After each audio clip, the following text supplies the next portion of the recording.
This is more of that wonderful fucking content I told you all about. That was sure on its way. Welcome to this. In session.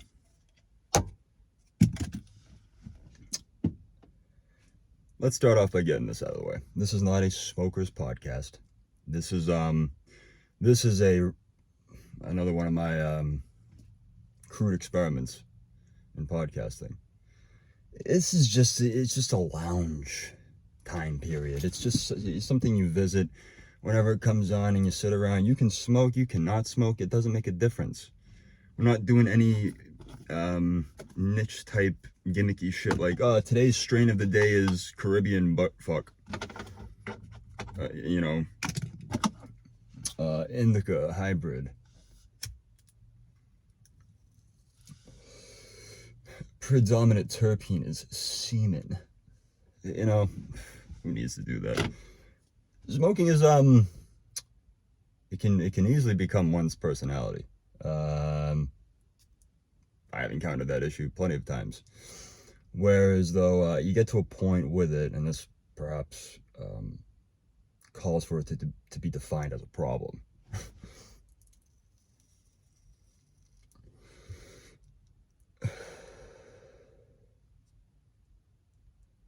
But when you feel as though, at times I have felt like I've needed it. And of course, you don't need it. There's just, it's like with anything that you take in too much of. Your body takes in too much sugar throughout the day. I have just recently cut out sugar in a large way out of my life. And you see the differences very quick as far as sugar goes. Weed is a much more difficult challenge. See, what weed offers is this, that euphoric, heady, cerebral feel. But it, like anything else, done in excess is not good.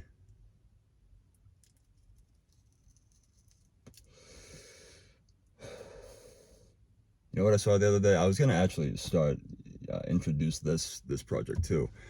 On the same day as I uploaded the Stupid as a Standard introduction thing, which is doing great. We've skyrocketed up the ladder through the charts. Joe Rogan should be calling me anytime now to concede defeat from as he is to be toppled from his perch atop the podcast kingdom. What did I see the other day? I saw yesterday. You're gonna hear about me talk about it a lot because it's up my ass all the time, and it's just people on the road. I'm just blown away. I'm taken aback almost by the oblivious nature of others on the road. I saw this one chick. I go out of my way and I count. Perhaps I shouldn't be doing this as well because it's taking away from my attention on the road, but I will, just take glimpses at heads as they pass by in the oncoming or in the opposite lane of traffic. And more often than not, two out of every three people are distracted doing something. They're either adjusting something in their passenger seat or underneath their seat, which on occasion I do as well. So I happen to just notice those people during those unfortunate moments where their eyes are off the road, and I judge them hastily. So I guess I could give a little bit more flexibility in that department. But then there's people who are in a comatose-like state of distraction. Just head up in the cloud syndrome. But have you ever seen someone that is looking down so intently? They're just so unmoved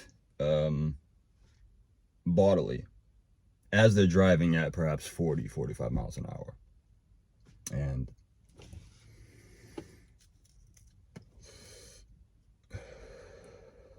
I encountered one such person, and these aren't like encounters. You stop and you chat with them and you talk to them. It's just going by on the road, seeing them pass by.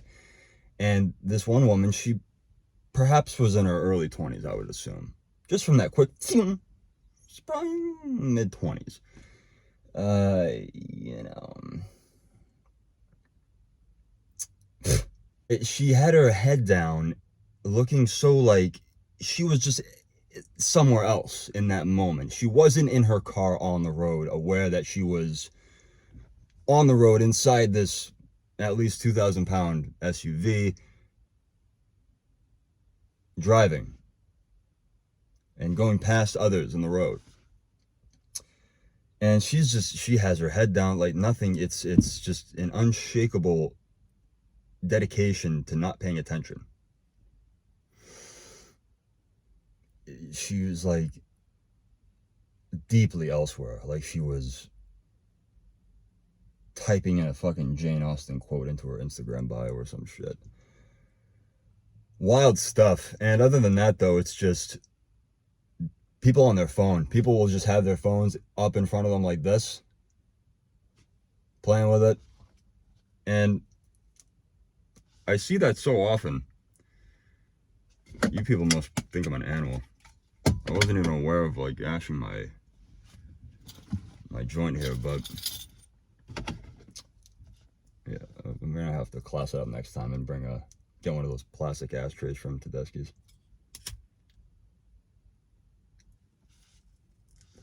Tedeschi's, that's not a place I don't think you would know unless you were a fucking Massachusetts prisoner. This is Massachusetts is it's a place that if you live in it, as far as living in the United States goes, it'll kind of toughen you up a bit. I'm still kind of a bitch, but that's just a result of my own self-isolation, my own willingness to not socialize, or my unwillingness to socialize. Either way. But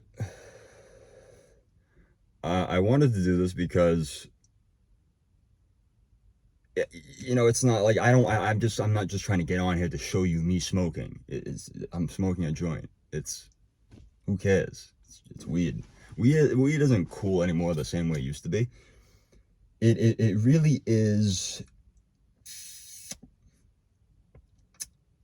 It's a strange thing sometimes. Weed, and how not so long ago it was taboo.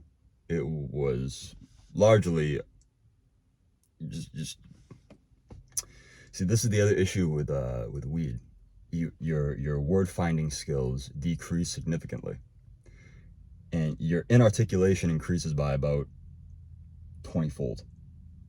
But you know, I remember having anxiety the day before school when I had arranged with another kid who was popular for selling little dime bags and shit.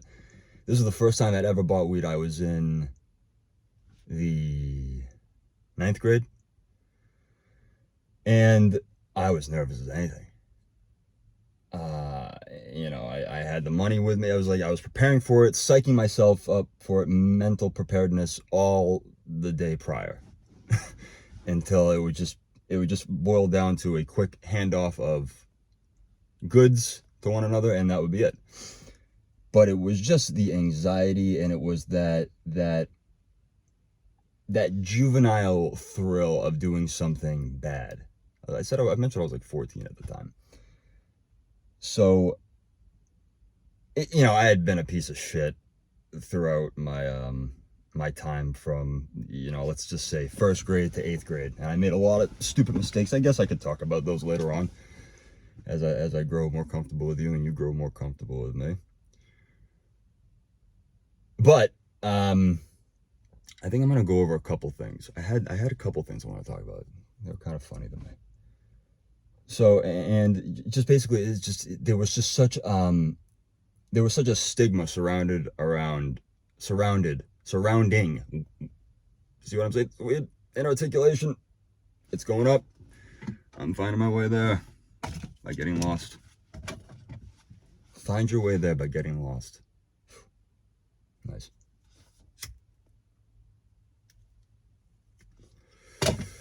That'll be the slogan for my whole podcast network that I have now unsprawled onto the public. And I forget what it was. I'll find it in post, or I'll think of it off the top of my head.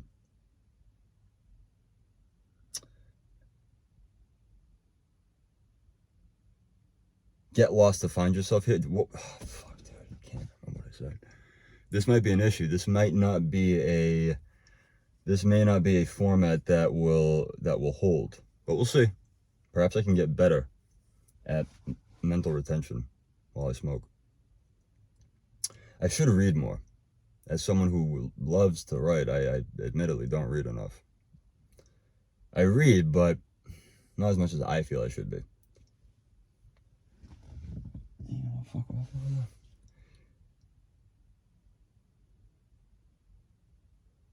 So whenever it's come to, it's just strange. You walk into a store, you walk out, you got weed. This is something that, and on your way out, as you're crossing the street to get back to the parking lot, because a lot of these places, when they first started coming up back in like 2018, they had all these ridiculous, inefficient ways to get people to and from. There was one I went to up in a part of the state called the Cape, or near the Cape, and you'd have to take a shuttle from one area to bring you to the actual place, because the parking lot that was adjacent to the dispensary was already, was already purposed by a different company, different establishment. So stuff like that, these places usually don't have great parking, but it's a very new thing, and it's stunning. Whether weed being legal or not is a good thing is, right now, everybody, it appears it's a good thing economically, for the people who want access to it, for the people who severely need medical access to it. I do believe in the medicinal properties of it. Just the fact that it can, take 2 rips of a not such an intensely percentaged indica, and find a little bit of ease coming to your stomachs, those knots loosening in there. That's nice. But weed's crazy, and but it is enjoyable. But I would never tell anyone you should smoke weed. I should say, it doesn't hurt to try it. You might have a bad experience with it. I can never be one of these people. The people who use weed as their personality are in such denial that it has hurt them in such a way that, if to disparage weed or to criticize weed for what potential bad it can do, sort of lessens their credibility they see as someone who smokes. Or I don't fucking know what the logic is behind it, but there's some people that just go, weed is it's this medicinal god, and it's, sure, dude, it has its applications, and it's certainly, it's been long past due for it to be legalized federally. It's just like the government just keeps dragging its toes. You can't get a straight answer from the government as to why it's still a Schedule I substance, in league with heroin and serious opioids that can kill you with just a little bit too much. You smoke too much weed, your head's gonna spin, you're gonna throw up, you could have a panic attack, but in the end, you're gonna want a little bag of Cheez-Its and a Capri Sun or something, those graham crackers, Scooby snacks, those are always nice. Rice Krispie treats, reduced fat Doritos. Yeah. Here's the thing, guys out there, quick sentiment first. There's a lot of guys out there. There's a lot of gender fighting in this country right now. Men are fighting women, and it's just, and it's like with politics. It's like with the extremist sides of politics. You have the left and the right.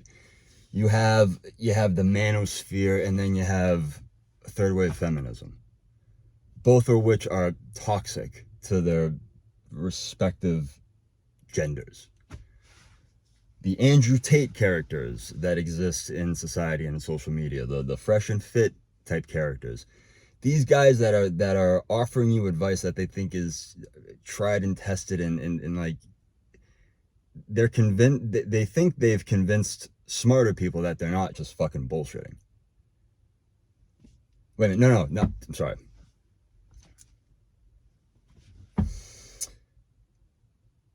They've convinced a large amount of truly misinformed young men that what it's possible to do what they do. And it's like, I listen to these guys, and it's, if you have a brainstem and some discernible ability to see through bullshit, you will see through the bullshit.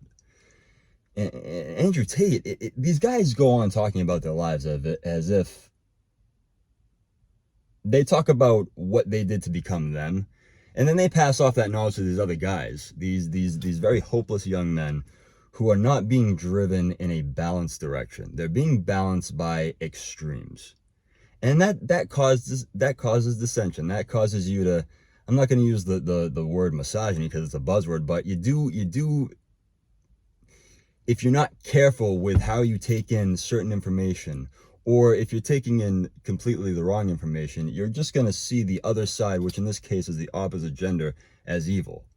And that's what people like Andrew Tate and that whatever fuckhead that has his podcast, that's what they do for men against women. Just like third wave feminists of today, these unhinged, unreasonable, you can't fucking talk to them type people, who are doing similar things for just, regular women who are also subversible, and get them to hate men. These people think they're fighting a culture war. And it's like, no, listen, we're different. I can get on your side about that. We're different. Men and women will never be equal, but women do deserve all of their reproductive rights, regardless of which state they live in. That's not a clap for me moment. That's just like, it doesn't take being a Democrat to see that. It doesn't take being a liberal to agree with that. And I'm sure plenty of conservatives agree with it themselves. But the ones that matter don't agree with it. And it's just nuts. It's just nuts. And what was I talking about? Yeah, this whole gender war thing. So young men out there, don't seek out Andrew Tate. Don't seek out just anybody. Learn from good men. Find good men in your community and model yourself after them. You don't have to be a cartoon character that is provided by the group of, these people are playing characters, and they're trying to sell you something. They're trying to sell you something, and it works. Because these snake oil salesmen are smart enough to know that there's always a certain number of a population that will fall for something. And what is it that Andrew Tate sells? Top G classes, how to be a G, how to get a Lambo, a Bugatti. Dude, can you teach a motherfucker how to get a baguette, some bread first? I'm not talking about money. I'm talking about, just can you help a young kid out just on the basic path of just responsibility? Teach them as if you were their father. And guys like Andrew Tate and the like, and all these sorts of, let me not just single out him. Everybody in the social media space that is imparting huge amounts of advice. I'm not trying to. You want to edit this? No one's sitting next to me. However, trash. Trust me, this is smoothing itself out as it goes along. So just bear with the ride, because it's exciting either way. Crashes and burns. Or if we stay afloat. Either way, we get to take a last glimpse at the horizon before we say goodnight. So, I wouldn't seek advice from these types of people on the whole. These extremist cartoon character types of people that are just, they're maintaining an image, they're selling a product. It's like that other guy that just, he sits a bunch of fucking people in a room. He's like an angry little dwarf-sized Wolf Blitzer type looking dude. David Pena, is that his name? And he's just screaming at people, just screaming this. He's a character. He's a fucking cartoon. That guy's a fucking lunatic. Yeah, he might have his millions and his fucking wealth and whatever. Who fucking likes you, dude? Who fucking likes you? It's crazy too, because people don't think, and if that guy truly is as he acts in real life, there's something about life, and it can come much later in a person's lifetime, perhaps towards the end, where it's, you just, to yourself, even if that's the case, you feel stupid that you just could have been nicer, been kinder, done more, given more, because you're about to die, and you have all this shit, you can't take any of it with you, and now you're stuck for the rest of your life with this empty feeling that you had a lifetime to alleviate. And that's what I've noticed with myself. I take a lot, and it's such a cold world out there, and everybody's stepping all over one another to just get everything, just to swallow everything up of one thing. It's sick, and companies betray their customer bases by dishing out terrible products, whether it's poor kitchenware, a terribly made video game that hasn't even reached completion, faulty cutlery sets, whatever the fuck it is, some sort of kitchen appliance, household appliance, even a house, constructing a house. There is not quality. There's just a rush to get the thing out there to be given the other thing in return. And I don't know how that ties into my point about Andrew Tate and these influencer fucks who are just scourges on the collective perception of feeble, tender, developing heads that are latching onto these people, men and women alike, and taking what they say for gospel as this is what's true, this is what's right. No, it's not, because you live your life by absolutions. You're not going to find that thing. You're not going to achieve what you think there is to achieve. There is more than one way to do something right. There's more than several ways to do something wrong. What am I even saying? Just parse through information that you get with reason. Let's boil it down to that. Fine. And to that point, what I wanted to mention way earlier was young guys out there. If like 16, 18, 20 years old, I'm 32 years old. You're not fucking, you haven't gotten laid yet, don't worry about it. I didn't fuck till I was 22 for the first time. And the reason being was there was no sort of I didn't have any sort of faith structure at the time that a tenet of that was to abstain sexually until marriage or whatever. Nothing like that. That I was around girls at that time very, very shy, very socially awkward. I was good at making them laugh, but when it came to trying to muster up the courage to talk to them, dead on arrival, speechless, a stuttering mess, everything just blue screened inside of me. And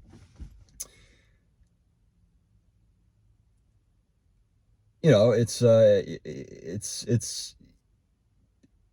as you go throughout, your young adolescent years, your formative years, you're going to hear a lot of people talk about how sex is it's great, incredible. It's fun. It's an enjoyable biological function that we use to reproduce and to keep the number up and growing. But it's also, it's fun. It is fun, and it feels fucking great. But don't let anybody shame you for for not having tried it after a certain point. I when I was in school, I was like, you'd hear these kids shaming one another, these just absolute idiots who had nothing of interest to provide to a conversation or to say for themselves. It was just, they fucked, they were some fucking dumb burnout who picked on other people, but they fucked and treated other people like shit who didn't fuck. Those people right now aren't in great places. I can guarantee you that. There's this idea that this is the top. High school or middle school. I fucked that chick and she was disgusting. I had to flip through her fat Rolodex folds to find her cunt. But a pussy's a pussy. A win's a win. And it's like, oh man. That'd be great for that girl to find out how you thought of her, for one. But at the same time, it's like, whoops, my light went off. Huh. All right, there we go. Fixed it. Huh.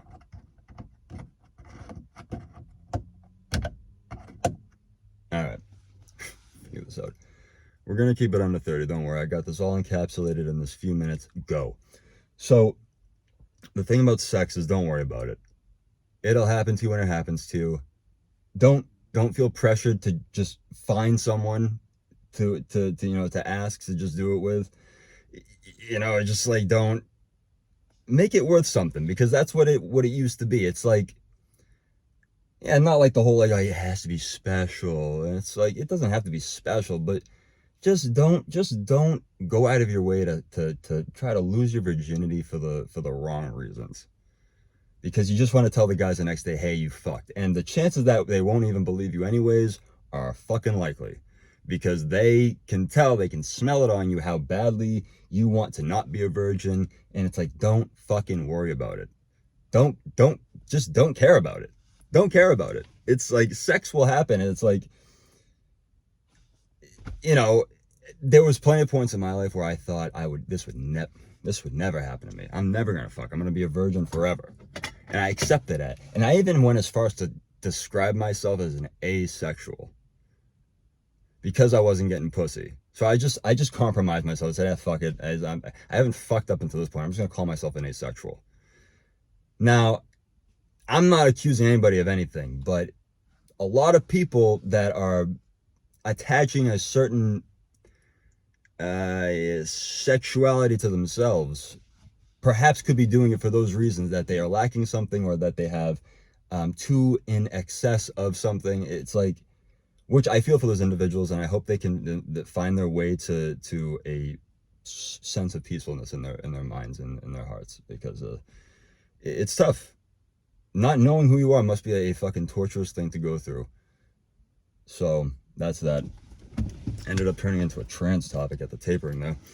But that also led to a story that this is going to be the last thing. It's going to go over 30 minutes. Fuck it. Anyways, rough draft. Everything's going to be long. Everything's going to be shit. Right drunk, at it sober. Blow your head off when, you realize, what was it all for? But the first National Guard drill that I had coming back from all my training, I was there with another guy.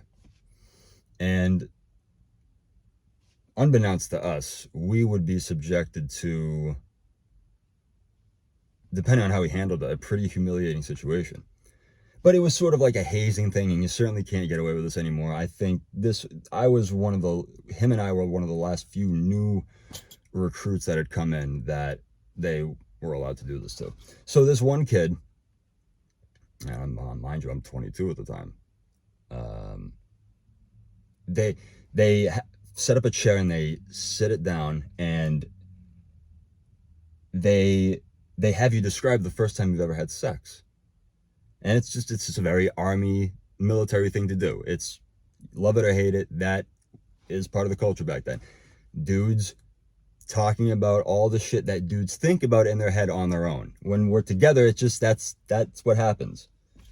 We get gay and we talk about our dicks going into the holes, throughout the weeks, whether it was a couch cushion, wives, girlfriends, whatever. who put this whole jar of Jiffy peanut butter in the microwave for only 7 seconds? So the first kid, he sat down before me, and you could just tell, like, you could tell with certain people that they're just, they'll just say bullshit just to, whether it's a compulsivity or they need to have a certain image about something, it's whatever. But this kid, he sat down first to tell his how I lost my virginity story, and it was, even I knew, a cherry retaining virgin at the time. Still, I knew the story was bullshit. His first time, he was in the shower with a girl. The water was running. They were both being, and for anyone who understands how uncomfortable and how unreasonable shower sex tends to be, you'll hear the story and be like, the fuck? I'm surprised he wasn't beaten to death by the army. But he told the story about how, like, he held this girl up too. He was 16. He held this girl up in the shower for 20 minutes and fucked her for 20 minutes. Virgin, 16 years old. 20 minutes worth of pumps. And, there's 40-year-old raunchy men in there who, 30-year-olds, like, some of these guys could have been comics. They had no place being in the military. I mean, they're good leaders and shit, but, some of them are complete fuck pricks. Some of them should have been comics. But it's, they're all just like, that's bullshit. It's like, they're all laughing at him. And then, in my head, I heard his story and I'm like, I could definitely craft some better bullshit than that. But then I was like, what if they smell it on me too? What if they smell it on me too? And I don't doubt that kid had sex before, but I don't believe that was his first time, and no one else did either. Perhaps it did, and perhaps it was excessively embellished.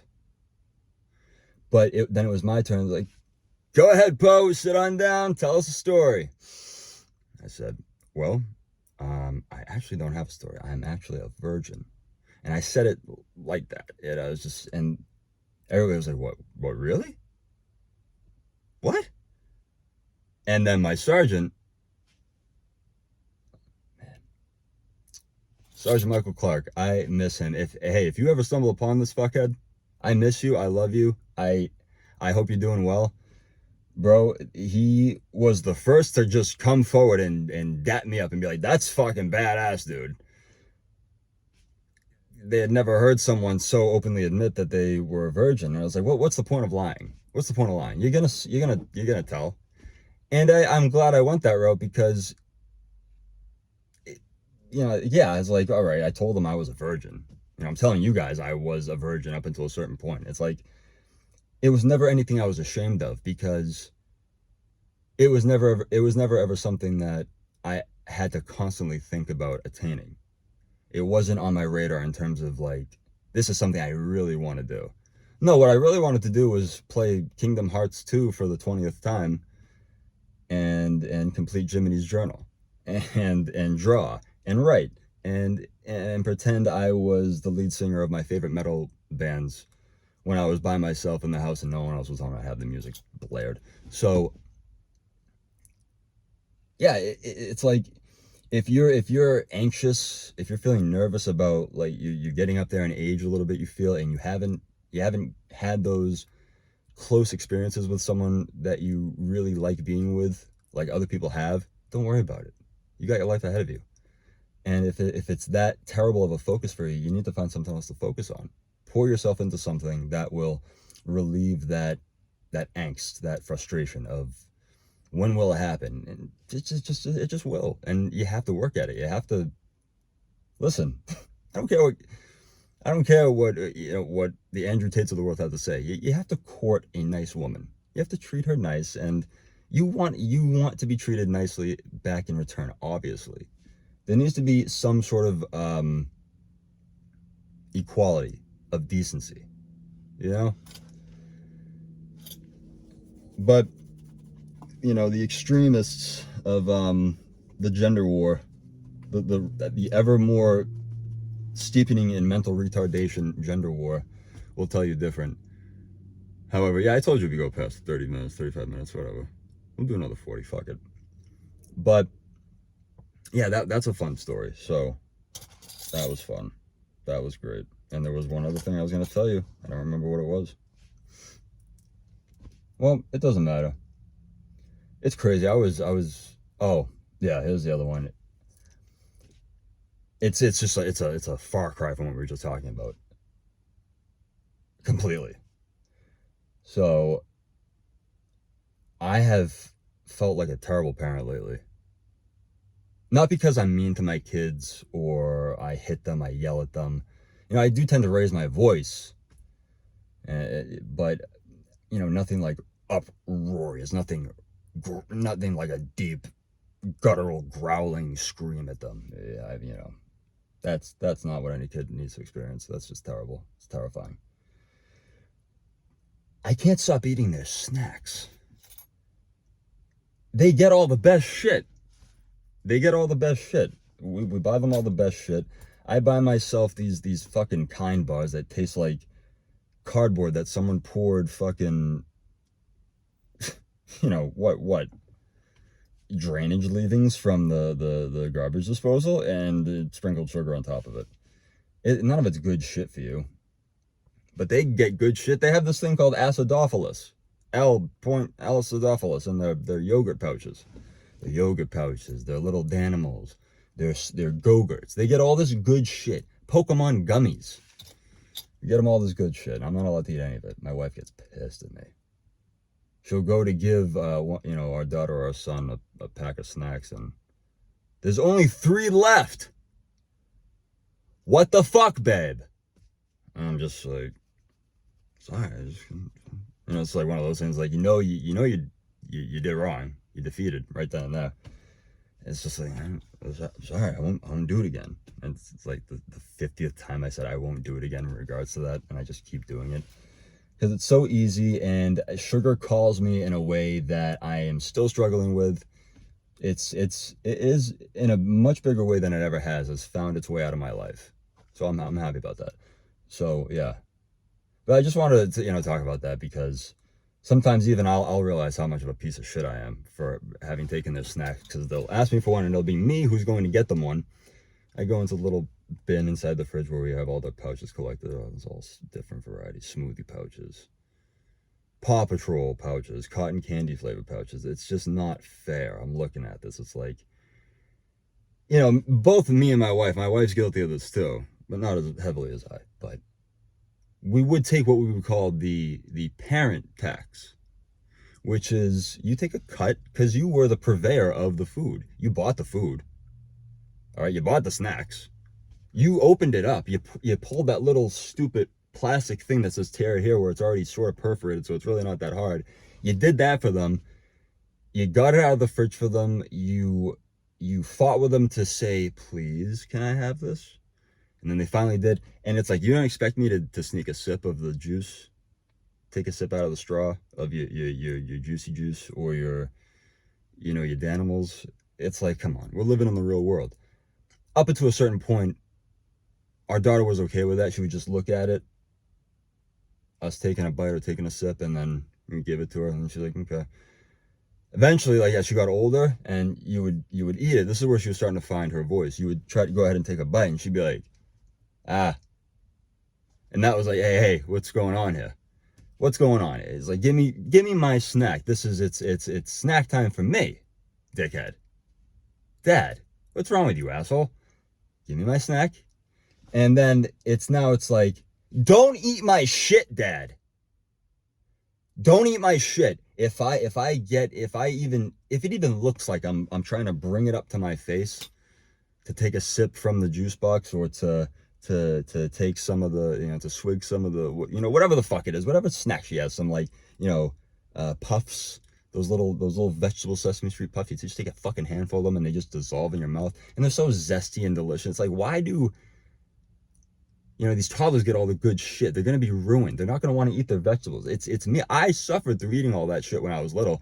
I'm the one who should be reaping the benefit of snacks as someone who had slogged through healthy eating, as forced healthy eating as a child. It was torturous.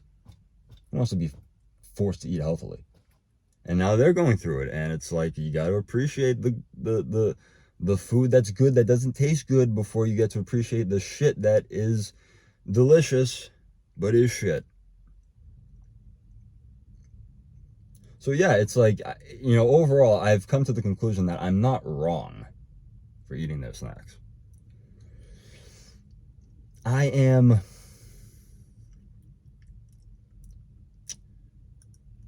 Oh, no, it's wrong. No, I gotta stop doing it. My wife's gonna fucking kill me. I had Danimals. I had Danimals before I left. Also, the Pokemon gummies, those are delectable. It's those, not the hard gummy chew, but it's sort of like, not the really soft ones, the ones I sort of feel like they have spring in them. It's the thick ones that it's almost like it's like a gummy gelatin caramel consistency. It's those ones, and those are delectable. If you really think about it, I'm sparing my daughter, years of dental suffering down the road. I mean, let me fuck my teeth up. I've already cratered them. They're already. She's always telling me how yellow my teeth are, and yeah, they're not the whitest, but. And I tell her, I was like, yes, honey, that's right. Take care of your teeth. You don't want them to look like mine. If anything, I'm happy they're there to show her, it's like, you don't want to look like this. It's already bad enough that you have my genes and my DNA. You don't want to look like me in any way. Please don't grow a mustache. Please don't grow a beard. You're a beautiful young lady. You don't need to look like this. Okay. My kids are wonderful. I love them so much. And I'll end it on that. I love my children. And one more hit for all of you out there. Whether you join me with your own joint, bong, pipe, spliff, whatever, or if you didn't, I'm happy you were here, and I'm happy we talked about all these things. Because as you can see, it truly is not all about weed, and it won't be. Weed is just, it's that conversational enhancer. It's that lubricant that really gets the gears pressing toward the direction I'm sure I want them to go in. Thanks for tuning in. And with that, take care.